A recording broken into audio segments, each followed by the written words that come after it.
নমস্কার বন্ধুরা, লক্ষ্মী কুটিরের রান্নাঘরের পক্ষ থেকে সবাইকে অনেক অনেক স্বাগত জানাই। প্রতিদিনের মতো আজকেও একটা নতুন রেসিপি নিয়ে হাজির হয়েছি। সেটা হলো ইলিশ মাছ। ইলিশ মাছ দেখতেই পাচ্ছেন, এটা আঁশ ছাড়িয়ে কাটাকাটি চলছে। এই ইলিশ মাছ এই গাঁটি কচু দিয়ে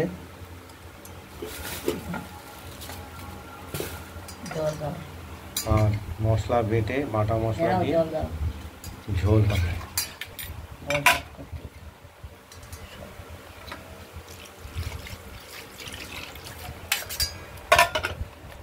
আমরা এটা আস্তে আস্তে ছাড়িয়ে এখন পিস করে নেব। দেখতে পাচ্ছেন, দেখতে থাকুন। মাছটা কেটে ফেলা হয়েছে।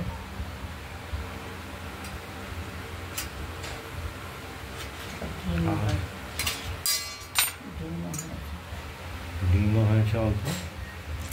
আর মাছের মাথাটা কেটে এটা মাছের মাথা দিয়ে লাউয়ের সঙ্গে ইলিশ মাছের মাথা দিয়ে লাউয়ের ঘন্ট হবে। ইলিশ মাছের মাথাটা আমরা পিস করে কেটে রাখছি। দেখুন,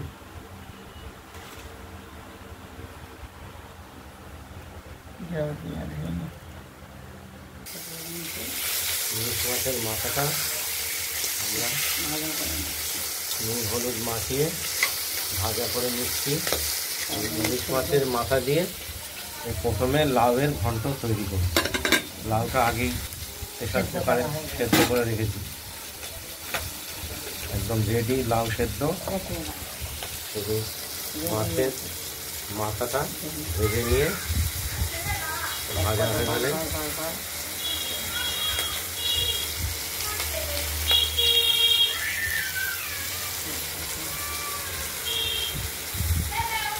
আর এই লাউয়ের ঘন্টতে জিরে আর কাঁচা লঙ্কা বাটা দেব।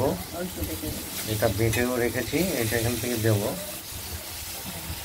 আপনারা দেখছেন ইলিশ মাছের মাথা দিয়ে লাউয়ের ঘন্ট।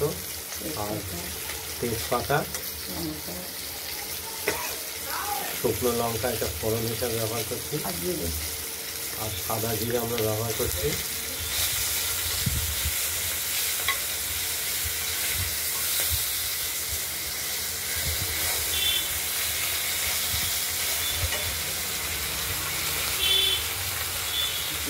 পরিমাণ মতো জিরেও দিয়ে দিলাম।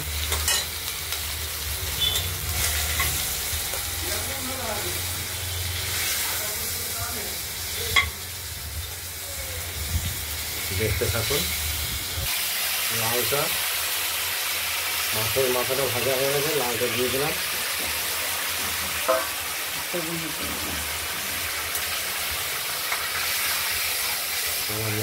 পরে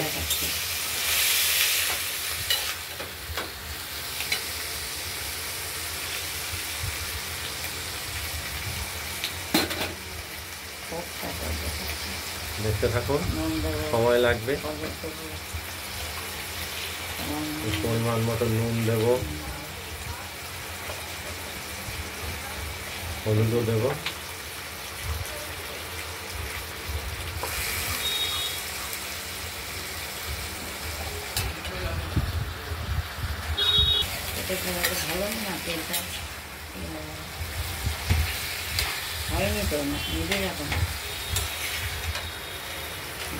একবার মধ্যে শুকাবে।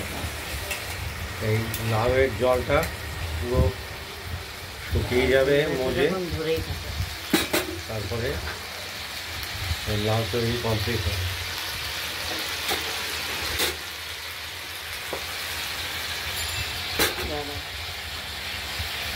একটু স্বাদ মতো চিনিও ব্যবহার করব।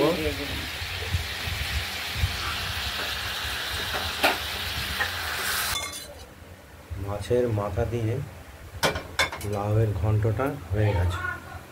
আমরা কড়াই থেকে নামিয়ে নিয়েছি। মাছের মাথা দিয়ে, ইলিশ মাছের মাথা দিয়ে এর সঙ্গে বেটে রাখা মশলা দিয়েছি, কাঁচা লঙ্কা জিরে বাটা, আপনারা বন্ধুরা